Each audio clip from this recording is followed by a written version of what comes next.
ठीक है। Hello everyone.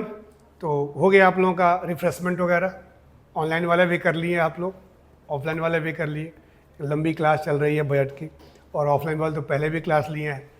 तो अब हम लोग सेकंड पार्ट में आते हैं। पार्ट ए बताया था मैंने कि बजट के दो पार्ट होते हैं। पार्ट ए में सारे स्कीम, सारे गवर्नमेंट के प्रोग्राम्स, प्रोजेक्ट्स, पॉलिसी सब होते हैं। गवर्नमेंट कहती है कहाँ कहाँ हम कैसे कैसे पैसा खर्चा करेंगे, कहाँ कहाँ हम कौन सा स्कीम लॉन्च कर रहे हैं, किस किस सेक्टर के डेवलपमेंट की हम बात कर रहे हैं। ठीक है। और जो सेकंड पार्ट होता है वो होता है क्या, वो होता है टैक्स प्रपोजल्स वगैरह, जिसमें गवर्नमेंट रेवेन्यू की बात करती है। तो हम सेकंड पार्ट पे आते हैं। अब ज़्यादा टाइम वेस्ट नहीं करते। सब चार्ट है, ये चार्ट वगैरह ध्यान रखिएगा कि चार्ट का जो आपका मंथली वाला चार्ट होता है ना, वो ज़रूरत नहीं होता है, जो ग्राफ वगैरह होते हैं। लेकिन जो एनुअल वाले होते हैं वो बेनिफिशियल होते हैं। और यूपीएससी में ट्रेंड पूछता है, पीसीएस वगैरह में एग्जैक्ट फिगर भी पूछता है, लेकिन यूपीएससी में ट्रेंड पूछता है। तो जैसे मान लीजिए कि ये ग्राफ है, ये आपका है improvement in current account deficit, CAD। Current account deficit क्या होता है? किसी भी कंट्री के एक्सपोर्ट और इंपोर्ट का डिफरेंस।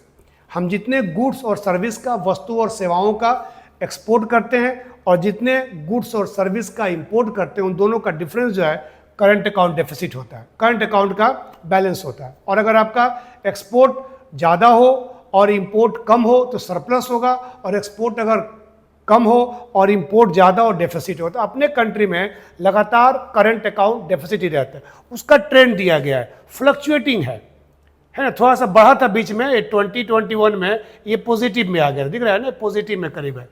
लेकिन बाकी यहाँ तक देखेंगे तो ये निगेटिव में आया, यानी हमारा हमेशा डिफिसिट रहा है। ये बीच में कोविड का टाइम वगैरह था, जब हम लोगों ने क्रूड ऑयल, हम लोगों ने गोल्ड वगैरह की इंपोर्ट कम किया, सारे फैक्ट्री, सारे ट्रांसपोर्टेशन बंद थे, तो इंपोर्ट हमारा कम हुआ और एक्सपोर्ट हमारा फूड आइटम का था, वैक्सीन का था, जो भी एसेंशियल कमोडिटी के थे, तो एक्सपोर्ट हमारा रहा। इसके चलते हमारा ये करंट अकाउंट डेफिसिट जो है सरप्लस में आ गया था, बेटर हो गया था। लेकिन फिर अभी डाउन पे लगभग आ गया है ना। तो ये देखना होगा, फ्लक्चुएटिंग है, अप डाउन, यानी इसका अप होना बेटर होता है, डाउन होना खतरनाक होता है। 2 इतना परसेंट ऑफ जीडीपी में सारा होता है ये, यानी जीडीपी का इतना परसेंट हमारा एक्सपोर्ट और इंपोर्ट का डिफरेंसेस जो होता है वो है।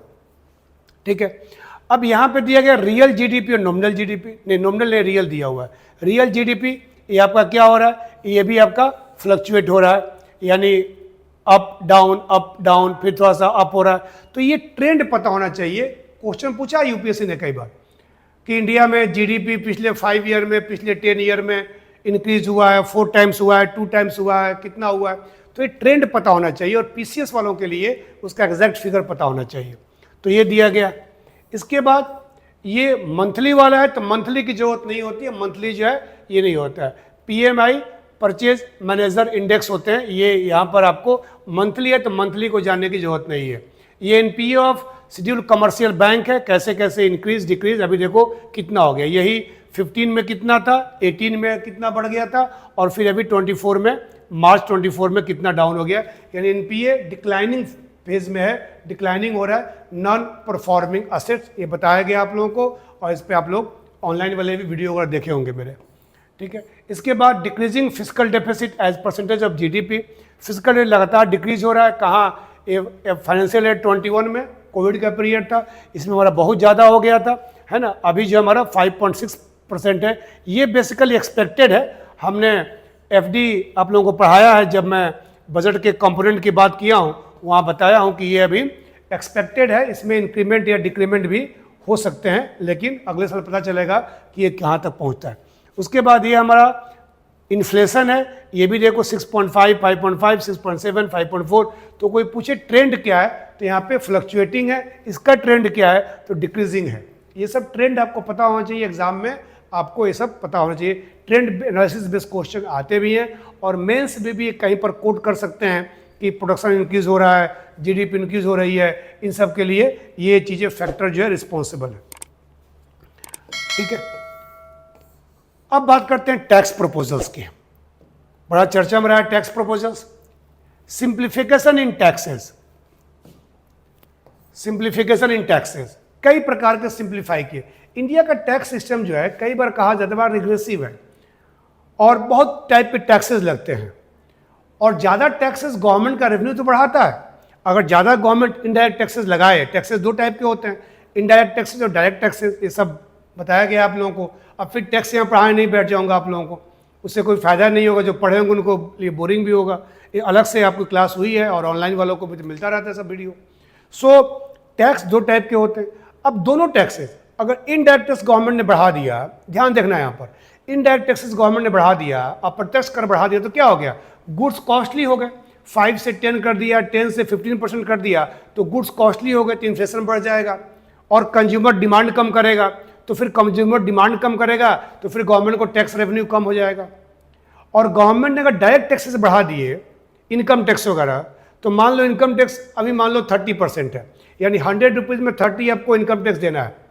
और अगर मान लो गवर्नमेंट 35 कर दिया, तो 100 में 35 देना होगा। तो पहले केस में आपको 70 बचता था खर्चा करने के लिए, उसे हम कहते हैं डिस्पोजेबल इनकम। इनकम टैक्स देने के बाद जो पैसा बचता हो उसे हम कहते हैं डिस्पोजेबल इनकम। तो पहले केस में 70 बचता था, अब कितना बचेगा, 65 बचेगा। और 65 बचेगा तो डेफिनेटली गवर्नमेंट पब्लिक जो है खर्चा कम करेगा, कंज्यूमर खर्चा कम करेगा, तो खर्चा कम करेगा फिर डिमांड कम हो जाएगा, डिमांड कम होगा तो फिर गवर्नमेंट को इंडायरेक्ट टैक्सेस कम मिलेंगे, प्रोडक्शन कम हो जाएगा, एम्प्लॉयमेंट कम जनरेट होगा। ये सब चीज़ें जानना है आपको। तो टैक्सेस अननेसेसरी बढ़ाने से क्या होता है, उल्टे गवर्नमेंट को नुकसान ही हो जाता है और इकोनॉमी को भी नुकसान होता है ना। इस पर मैं चर्चा अलग से किया हूँ आप लोगों के पास। तो डेफिनेटली गवर्नमेंट बार बार सिंप्लीफाई करती है, जिससे कि लोगों को सही टैक्सेस पे करेंगे तो डेफिनेटली कंट्री का ग्रोथ होगा। यानी टैक्स ऐसा होना चाहिए जो न तो बहुत ज़्यादा हो और न ही बहुत कम हो।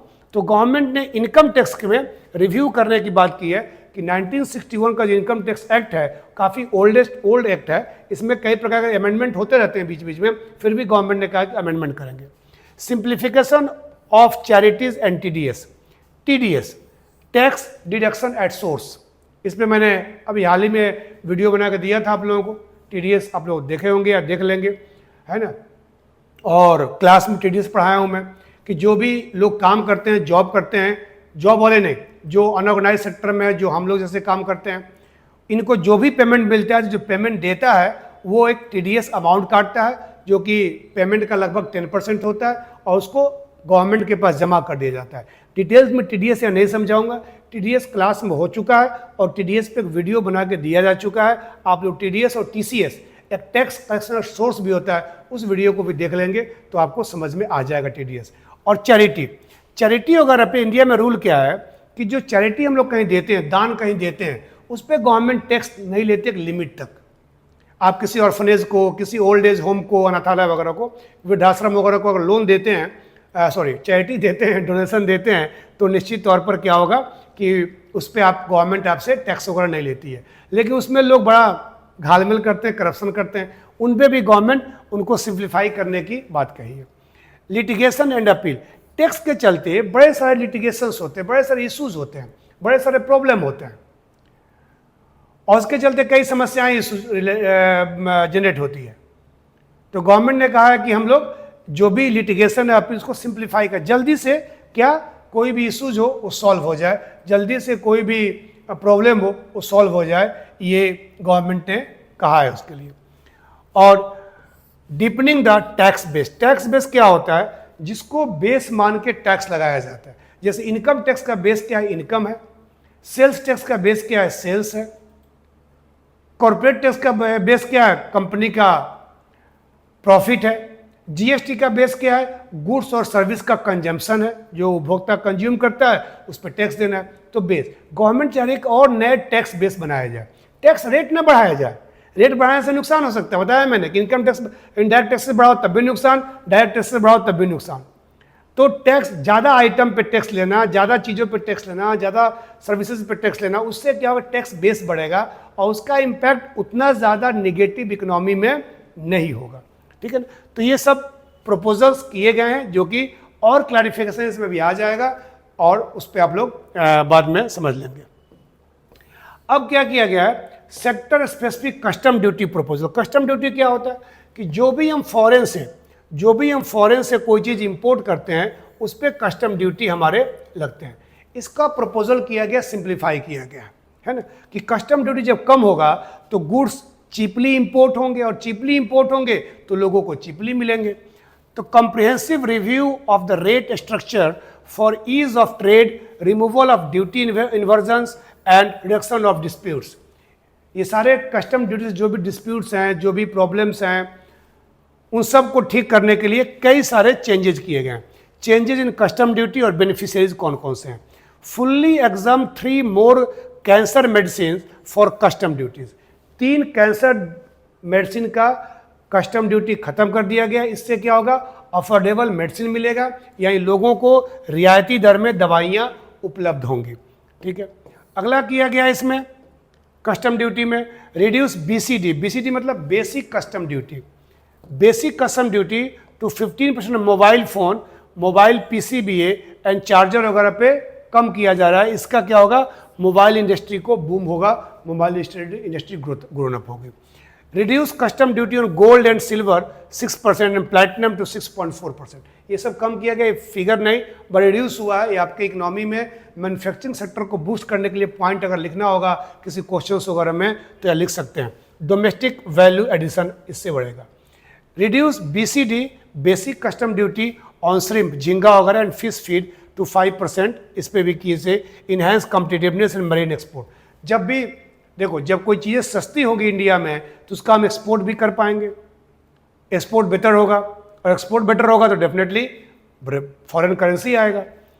उसके बाद exempted more capital goods for manufacturing of solar cell and panels. इस पे भी सोलर सेल और पैनल पे भी एक्सपोर्ट ड्यूटी कम। इससे जो बताया कि एनर्जी सिक्योरिटी वगैरह में हम लोग काम कर रहे हैं तो सब बेनिफिट होगा, एनर्जी में हमारी अपने सेल्फ डिपेंडेंसी जो है क्या होगी? इंप्रूव होगी। ठीक है, इसके बाद क्या कहा गया है इसमें? इसके बाद कहा गया fully exempt custom duties on 25 critical minerals. ये पहले भी आ गए। वहाँ पे क्या किया गया है? वहाँ पे स्कीम लॉन्च किया गया इनके लिए, और यहाँ पे स्कीम जब लॉन्च करेंगे तो क्या करना होगा? आपको उसका अगर इंपोर्ट कर रहे हैं तो उसको चीपर प्रोवाइड करना पड़ेगा, मैन्युफैक्चरर को चीपर प्रोवाइड करना पड़ेगा इंडस्ट्रियल सेक्टर को, तभी तो वो उसका यूज़ करेंगे। अगर वहीं से महंगा इंपोर्ट करेंगे फॉरेन से तब तो डेफिनेटली उसका वो कर नहीं पाएंगे। तो बूस्ट स्ट्रेटेजिक सेक्टर, जो क्रिटिकल मिनरल्स वगैरह जो हैं उनका जब चीपर इंपोर्ट होगा तो हमारे उस टाइप के जो स्ट्रेटेजिक इंडस्ट्रीज़ हैं वो हमारे ज़्यादा रणनीतिक जो उद्योग वगैरह हैं उनका डेवलपमेंट होगा। ठीक है, अब कुछ डायरेक्ट टैक्सेस की बात की गई है इसमें। ये सारे बेसिकली इनडायरेक्ट टैक्सेस थे, अब कुछ डायरेक्ट टैक्सेस की बात की गई है। डायरेक्ट टैक्सेस में क्या कहा गया? To reduce the compliance burden, promote entrepreneurial spirit and provide tax relief to citizens। Direct taxes में सब काम किए गए। क्या क्या किया गया इसमें? Rationalisation of capital gain. Capital gain, short term gain on financial asset tax 20% taxes, ये सब बताया गया है। पहले समझ लेते हैं कैपिटल गेन क्या होता है। दोनों पे कहा गया है all financial and non financial assets. Capital gain क्या होता है? मान लो आपने शेयर में पैसा लगाया, आज आपने 1 लाख रुपये शेयर में लगाया, नेक्स्ट ईयर शेयर की प्राइसेस जो 1,50,000 हो गए, तो जो 50,000 कहेंगे कैपिटल गेन हुआ। यानी जो आपने कैपिटल इन्वेस्ट किया उस पर जितना आपको गेन हुआ, जब उसको सेल करने गए तो 50,000 गेन हुआ, उसे कहते हैं कैपिटल गेन, और उस पर गवर्नमेंट टैक्स लगाती है ना। और इस पर शॉर्ट टर्म भी कैपिटल गेन होता है, लॉन्ग टर्म भी होता है। शॉर्ट टर्म कैपिटल गेन क्या होता है? जो 36 मंथ यानी 3 साल से कम वाले, अगर आपने कोई असेट परचेज किया उसको बेच दिया 3 साल के अंदर तो शॉर्ट टर्म कैपिटल गेन लगेगा। और अगर 3 साल के बाद यानी 36 मंथ के बाद आपने उसको सेल किया शेयर को या कोई भी इंस्ट्रूमेंट्स को, कोई भी वित्तीय प्रपत्र को, तो क्या होगा? उस पर लॉन्ग टर्म कैपिटल गेन्स लगेगा, है ना। तो ये अच्छा, इसमें फिनेंशियल भी होते हैं, नॉन फिनेंशियल भी होते हैं। कोई आपने प्रॉपर्टी वगैरह परचेज किया, 1 करोड़ की प्रॉपर्टी परचेज की और 1 करोड़ 50 लाख में बेच दिया, तो 50 लाख कैपिटल गेन हो गया उस असेट्स पर, उस प्रॉपर्टी पर, है ना। तो इन सब पर भी गवर्नमेंट टैक्स लगा रही है।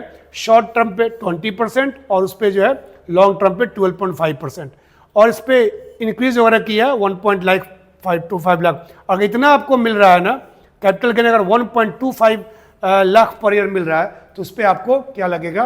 कोई कैपिटल गेन टैक्स नहीं लगेगा 1.25 लाख तक। ठीक है, तो इससे क्या हुआ, जैसे ही आया ना टैक्स, वैसे शेयर मार्केट क्या होगा, डाउन हो गया। शेयर मार्केट क्यों डाउन हो गया, क्योंकि जब कैपिटल गेन पे टैक्स लगाया जाता है, पहले से ही है, उसको बढ़ाया घटाया जाता है। 2004 वगैरह में आया था मेरे ख्याल में ये, बाद में इसको हटा भी दिया गया था, फिर बाद में इसको ला दिया गया। तो इससे क्या होता है कि इससे बेसिकली जो इन्वेस्टर्स है शेयर मार्केट में जो पैसा लगाते हैं, वो क्या करेंगे, कम कर देंगे लगाना, क्योंकि उनको जो भी शेयर पे कमाई होगी, म्यूचुअल फंड पे कमाई होगी, किसी भी इन्वेस्टमेंट पे कमाई होगी, उस पर उनको कम टैक्स देना होगा, सॉरी उनको पर टैक्स देना होगा। तो क्या करेंगे, इन्वेस्टमेंट वहाँ नहीं करेंगे, कहीं और लगा देंगे, छुप कर लगा देंगे, गोल्ड वगैरह में लगा देंगे, पता ही नहीं चलेगा गवर्नमेंट को, है ना। तो डेफिनेटली शेयर मार्केट डाउन हुआ था, लेकिन फिर बाद में शेयर मार्केट अप भी हो गया था, क्योंकि गवर्नमेंट ने क्लैरिफाई किया कि इसमें एग्जम्पशन वगैरह भी है कि 1.25 लाख तक अगर आप कैपिटल गेन होता है तो आपको उस पर नहीं देना होगा टैक्सेस वगैरह। और ज़्यादातर जो लार्जर जो इन्वेस्टर्स हैं वो तो स्मॉल इन्वेस्टर्स हैं, बड़े इन्वेस्टर तो बहुत कम ही हैं। तो इसलिए लार्जर इन्वेस्टर ने फिर कहा कि नहीं, इस पर तो हमारा एग्जम्पशन भी है, तो फिर इन्वेस्टमेंट शुरू हुआ और शेयर मार्केट बूम कर लिया। इसके बाद किया गया है अबॉलिश एंजल टैक्स। ये एम्प्लॉयमेंट एंड इन्वेस्टमेंट के लिए किया गया है, एम्प्लॉयमेंट इन्वेस्टमेंट के लिए। Abolish angel tax. Angel tax क्या है, एंजल टैक्स आया था 2012 में, इंट्रोड्यूस हुआ था। ये है क्या, सिंपल समझ लेते हैं। जब भी कोई स्टार्टअप जानते हैं, जो पहली बार कोई नई कंपनी खुलती है नए आइडियाज़ के साथ, तो स्टार्टअप में क्या है, गवर्नमेंट ने छूट दिया है कि अगर स्टार्टअप आपका है तो आपको कई प्रकार के कॉर्पोरेट टैक्स वगैरह नहीं देने हैं, आपको प्रॉफिट पर टैक्स नहीं देने हैं, और कई प्रकार के रॉ मटेरियल्स वगैरह आपको चीपर मिल जाएगा, आपसे गवर्नमेंट कई प्रकार के टैक्सेस नहीं लेगी। लेकिन गवर्नमेंट ने क्या कहा कि स्टार्टअप में कोई भी इन्वेस्टर अगर इन्वेस्ट करता है, उसमें निवेश करता है, तो जो इन्वेस्टमेंट अमाउंट आएगा उस पर गवर्नमेंट टैक्स लगाएगी, चाहे वो डोमेस्टिक हो, और मतलब सिर्फ डोमेस्टिक पर ही है, वो फॉरेन पे नहीं है। ये जो इन्वेस्टमेंट जो होता है सिर्फ डोमेस्टिक वाले पर ही गवर्नमेंट ने एंजल टैक्स लगाया था। यानी मान लो कोई स्टार्टअप में शुरू कर रहा हूँ और आप में से कोई आदमी इन्वेस्टर्स है, उसमें आपने 1 करोड़ रुपये इन्वेस्ट किया, तो मुझे उस पर 30% जो है एंजल टैक्स देना होगा, और 30% और प्लस जो है 3% सेस भी है इसमें, यानी 30 का 3% यानी 0.9, यानी मुझे टोटल जो है 30.9। सेस वगैरह अलग से मैंने टैक्स में क्लास लिया है, सेस और सरचार्ज वगैरह। ऑनलाइन वालों को मैं नहीं दिया हूँ ऐसा कोई क्लास वगैरह, लेकिन सेस सरचार्ज पे एक वीडियो बना के आप लोगों को दे दूंगा कि सेस और सरचार्ज क्या होता है। ऑफलाइन वाले जब मैं टैक्सेस पढ़ा रहा था, जीएसटी वगैरह पढ़ाया था, वहाँ आप लोगों को बता दिया। तो सेस जो है वो 3% लगाकर, यानी एंजल टैक्स जो था 30.9%, यानी कोई भी इन्वेस्टर अगर 1 करोड़ रुपये लगाता है तो स्टार्टअप कंपनी को उस पर इतना परसेंटेज जो है एंजल टैक्स देना होता। इससे क्या होता था कि स्टार्टअप जो है इन्वेस्टमेंट लेती नहीं थी और स्टार्टअप ग्रोनअप नहीं होते थे। 2012 में आया था, और इसके लिए गवर्नमेंट ने लगाया था कि लोग टैक्स चोरी करते हैं। अब क्या करेंगे कि लोग अपना पैसा लगा देते थे स्टार्टअप में, और स्टार्टअप में लगा टैक्स देना नहीं है उस पर, तो फ़ायदा होता था। तो गवर्नमेंट ने एंजल टैक्स लगा दिया कि नहीं, स्टार्टअप में भी पैसा लगाएगा कोई तो उसको प्रॉफिट पे टैक्स नहीं देना है, लेकिन एंजल जो स्टार्टअप कंपनी है उसको प्रॉफिट पे टैक्स नहीं देना है, लेकिन जो उसको इन्वेस्टमेंट मिलेगा उस पर टैक्स देना है। तो सारे जो इन्वेस्टर्स होते थे वहीं पे लगाते थे कि इस पर टैक्स देना नहीं है तो हमें टैक्स की चोरी होगी, फ़ायदा होगा, बचेगा। लेकिन गवर्नमेंट ने लगा दिया, तो अब गवर्नमेंट हटा दिया, कहा कि नहीं, अब ये एंजल टैक्स के चलते स्टार्टअप ग्रोनअप नहीं हो रहे हैं, तो हटा दिया गया, है ना। तो इससे क्या हो गया कि simpler tax regime to operate domestic cruise वगैरह भी, हाँ क्रूज वगैरह पे भी गवर्नमेंट ने टैक्स कम किया, उससे भी फायदा होगा। Provide safe harbour rates for foreign mining companies. जो फॉरेन माइनिंग कंपनी इंडिया में सेलिंग रॉ डायमंड्स वगैरह जो होते हैं, या हार्बर पे जो आते हैं, जो फॉरेन कंपनियां जो माइनिंग वगैरह करती हैं, उनको भी हार्बर रेट्स जो है, मतलब जो पोर्ट पे रेट्स वगैरह होते हैं, वो कम किया जा रहा है, ठीक है। Corporate tax rate on foreign company reduce to 40% to 35%। मैंने पहले भी कहा था, इंडिया में कॉर्पोरेट टैक्सेस 2 टाइप के होते हैं। एक डोमेस्टिक कंपनी में 2 टाइप नहीं, 2 रेट होते हैं, उसे कहते हैं differential rate system. Corporate tax क्या होता है, जब भी कोई कंपनी प्रॉफिट अर्न करती है उस पर गवर्नमेंट को टैक्स देना होता है, और इंडियन कंपनी को, डोमेस्टिक कंपनी को कम कॉर्पोरेट टैक्स देना होता है। वो 25 है, 22 है, स्टार्टअप को नहीं है, कई कैटेगरी है उसमें। लेकिन जो फॉरेन कंपनी है उनको ज़्यादा कॉर्पोरेट टैक्स देना है। पहले 40% था, अब 35 कर दिया। इससे क्या हो गया, इससे फॉरेन कंपनी ज़्यादा इंडिया में इन्वेस्टमेंट करेगी, ज़्यादा वो कंपनी खोलेंगी क्योंकि उनको टैक्स कम देना है और उससे एम्प्लॉयमेंट जनरेट होगा, कंट्री का ग्रोथ होगा। तो ये सब इनिशिएटिव्स लिए गए हैं विकसित भारत 2047 के गोल को अचीव करने के लिए, क्योंकि हमें $5 ट्रिलियन इकोनॉमी बनना है और तुरंत हम लोगों को 3rd लार्जेस्ट इकोनॉमी बनना है, जो कि अभी हम लोग 5th लार्जेस्ट है। ठीक है, ये किया गया। उसके बाद क्या किया गया, simplify new tax regime. New tax regime यानी जो इनकम टैक्स है उससे एक नया स्लैब आया है और ये बताया गया कि इसमें आपको करीब 17,500 का सेविंग हो रहा है। 3 लाख तक कोई टैक्स नहीं है, 3 to 7 लाख तक 5% है। इसमें बड़े कैलकुलेशन वगैरह होते हैं, उतना अभी जानने की नीड नहीं है आप लोगों को। और ये 7 to 10 लाख 10% है, 10 to 12 लाख 15% है, 12 to 15 लाख 20% है और 15 लाख से ज़्यादा जो है 30%। लेकिन ध्यान रखिएगा, अगर आपकी इनकम 50 लाख से ज़्यादा हो तो आपको सरचार्ज देना होता है 10%, और अगर आपकी इनकम 1 करोड़ से ज़्यादा हो तो आपको 15% का सरचार्ज देना होता है। यानी ऐसा नहीं है कि आप 1 करोड़ भी इनकम अर्न करेंगे तो आपको उतना ही टैक्स देना होगा। टैक्स तो उतना ही है, लेकिन सरचार्ज वगैरह लगा दिया गया है अपने कंट्री में। सरचार्ज और सेस पे क्लास हुआ है, ऑनलाइन वालों को अलग से फिर क्लास दिया जाएगा। मैं एक बार फिर रिपीट कर देता हूँ, ठीक है। तो ये इसमें पहले स्टैंडर्ड डिडक्शन जो था सैलरीड एम्प्लॉय के लिए वो 50,000 था, अब 75 किया। ये क्या होता है कि जो भी सेल आपका इनकम होगा ना, वो बिना किसी बात के इतना कम कर दिया जाएगा। स्टैंडर्ड डिडक्शन गवर्नमेंट मानती है, इन्फ्लेशन वगैरह लेकर के बहुत सारे खर्चे होते हैं। तो आपका इनकम अगर 10 लाख है तो 10 लाख में से पहले 50 माइनस होता था सैलरीड एम्प्लॉय के लिए आए, और जो अब 75 माइनस करके यानी 9.25 लाख पर ही आपका निकला जाएगा इनकम टैक्स, है ना। तो एसडी जो है ये अब इतना हो गया। Deduction on family pension for pensioner increase from 15 to 25। Family pensioner पर भी जो पहले 15,000 डिडक्शन होता था, अब 25,000 डिडक्शन होगा। यानी कि उससे क्या होगा कि बेनिफिट्स ही होंगे कई टाइप्स के, कई चीज़ें।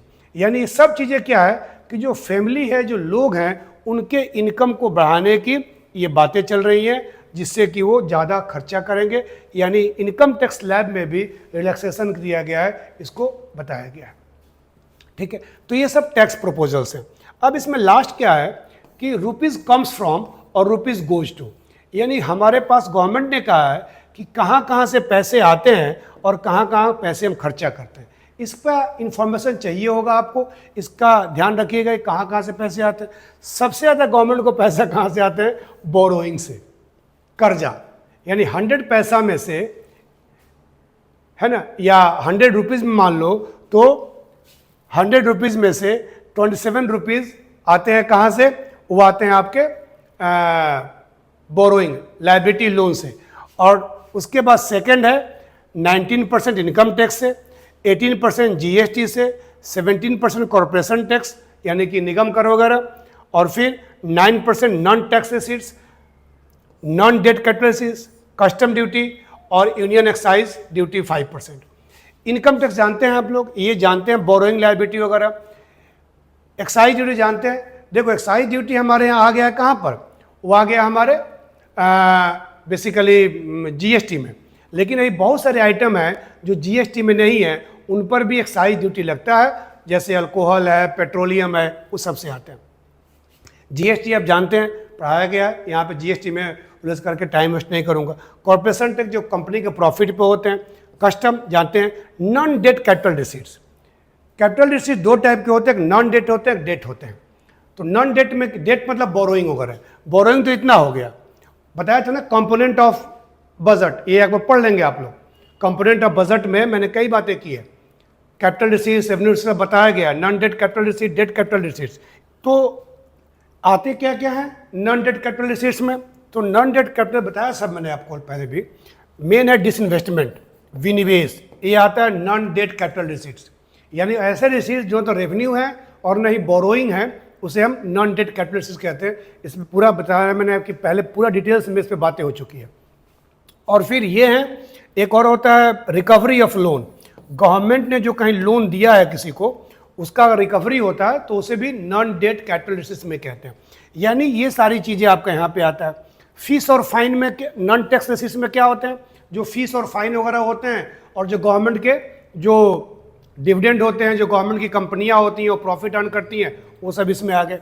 अब यहाँ ध्यान दो कि जितने, अगर हम पूछें कि डायरेक्ट टैक्स ज़्यादा आता है इनडायरेक्ट टैक्स ज़्यादा आते हैं, तो ये देखिए कि इनकम टैक्स और आपका कॉरपोरेशन टैक्स, ये दोनों क्या डायरेक्ट टैक्सेज है। 19 + 17 36% हो गया। और ये और ये तीन कौन है, ये तीन जो है इनडायरेक्ट टैक्सेस हो गए। 5% एक्साइज ड्यूटी, 18% जीएसटी, 23 हो गया, और 4 27 हो गया। यानी डायरेक्ट टैक्सेस ज़्यादा आते हैं, आ रहे हैं, आते भी हमेशा, इनडायरेक्ट टैक्सेस कम आते हैं, है ना। तो ये हमारे पास ये आपका असेंडिंग ऑर्डर वगैरह इसका पता होना चाहिए कि कैसे कैसे टैक्सेस कहाँ से आते हैं, कितना आता है। सिंगल कहा जाए तो बोरोइंग जो है सबसे ज़्यादा हमारे ऊपर है गवर्नमेंट का। इसी तरह गवर्नमेंट ये भी बताती है कि रुपीज गोज टू, पैसा जाता कहाँ है, रुपीज गोज टू। तो ये ध्यान देना है कैसे कैसे गवर्नमेंट खर्चा करे। सबसे ज़्यादा है इंटरेस्ट पेमेंट 19%, यानी 100 पैसा में 19 पैसा या 100 रुपीज़ में 19 रुपीज़ हम लोग इंटरेस्ट पेमेंट करते हैं। इस साल जो है बजट का बताया था मैंने आप लोगों को 10 लाख करोड़ के आसपास का, 9-10 लाख करोड़ इंटरेस्ट पेमेंट है जो गवर्नमेंट ने बोरोइंग लिया है पहले से। ये आज का बोरोइंग नहीं है, 20-50 साल सबसे बोरोइंग है, ये हर साल बढ़ ही रहे हैं इसमें। तो ये 19% है, ये ध्यान रखिएगा। उसके बाद है सेंट्रल सेक्टर स्कीम। देखो दो टाइप के स्कीम होते हैं, एक लिखा है सेंट्रल सेक्टर स्कीम और एक लिखा है सेंट्रली स्पॉन्सर्ड स्कीम। हिंदी में कहते हैं इसे केंद्र क्षेत्र की योजना है, केंद्रीय क्षेत्र की योजना है, और इसे कहते हैं केंद्रीय प्रायोजित योजना है। ध्यान रखना जौन से स्कीम में, जिस स्कीम में पूरा फंडिंग जो है सेंट्रल गवर्नमेंट करती है, गवर्नमेंट ऑफ इंडिया करती है, भारत सरकार करती है, वो क्या होता है, उसे कहते हैं सेंट्रल सेक्टर स्कीम। यानी 100% फंडिंग जो है गवर्नमेंट ऑफ इंडिया करती है इसमें। जैसे पीएम किसान, जैसे आयुष्मान भारत, है ना, ये सब क्या है, ऐसे स्कीम है जहाँ पे 100% फंडिंग जो है सेंट्रल गवर्नमेंट करती है। और दूसरा होता है सेंट्रली स्पॉन्सर्ड स्कीम। इसमें क्या होता है, सेंट्रल गवर्नमेंट और स्टेट गवर्नमेंट दोनों मिल करके करते हैं। कुछ पैसा सेंट्रल गवर्नमेंट लगाती है, मैक्सिमम पैसा वही लगाती है, जैसे 90% सेंट्रल गवर्नमेंट लगाया, 10% स्टेट गवर्नमेंट लगाती है। कई बार 75-25 का होता है, कई बार 60-40 का होता है, अलग अलग रेशियो हैं, अलग अलग स्कीम्स के लिए, अलग अलग स्टेट्स के लिए। कुछ स्टेट्स को ज़्यादा प्रेफरेंस देती है सेंट्रल गवर्नमेंट, वहाँ प्रॉब्लम वगैरह है, और कुछ स्टेट्स में प्रॉब्लम कम है तो वहाँ कम प्रेफरेंस देती है। तो परसेंटेज अलग अलग होते हैं, लेकिन ध्यान रखिएगा सेंट्रली स्पॉन्सर्ड में सेंट्रल गवर्नमेंट स्टेट गवर्नमेंट दोनों शेयर करते हैं। और एक और चीज़, जैसे इसका कौन स्कीम है, जैसे मान लो मनरेगा है, वो सेंट्रली स्पॉन्सर्ड स्कीम है। जैसे मान लो पीडीएस है, ये सेंट्रली स्पॉन्सर्ड स्कीम है, इसमें दोनों मिलकर काम करते हैं। तो 16 पैसा सब्सिडी वगैरह सब छोड़ करके इसमें लिखा गया central sector scheme except capital outlay on defence and subsidy. इन दो को छोड़ करके इतना पैसा 16 पैसा जो है खर्चा होता है इस स्कीम पर, और इस पे है 8% यानी 8 पैसा या 8 रुपये। ठीक है। Finance commission other and other transfer जो है, जो फाइनेंस कमीशन कहती है उसके अकॉर्डिंगली 9% है। और कुछ ऐसे टैक्सेज होते हैं जिनमें फाइनेंस कमीशन कहता है कि स्टेट्स को दो, जैसे इनकम टैक्स होते हैं, इसे कहते हैं डिविजिबल पूल ऑफ टैक्सेज, विभाजनीय कर। ये कॉन्स्टिट्यूशन में मेंशन है कि जितना आपको टैक्सेस है, कुछ टैक्सेस को रखा गया है, जैसे बताया ना इनकम टैक्स है उसमें, कि इसका लिस्ट आप लोगों को मिला होगा। तो जो टैक्सेस जो हैं ऐसे टैक्सेस होते हैं जो कि सेंट्रल गवर्नमेंट लेती है, और उसमें से कुछ हिस्सा जो है स्टेट गवर्नमेंट को देती है फिनांस कमीशन के रिकमेंडेशन के बेस पर।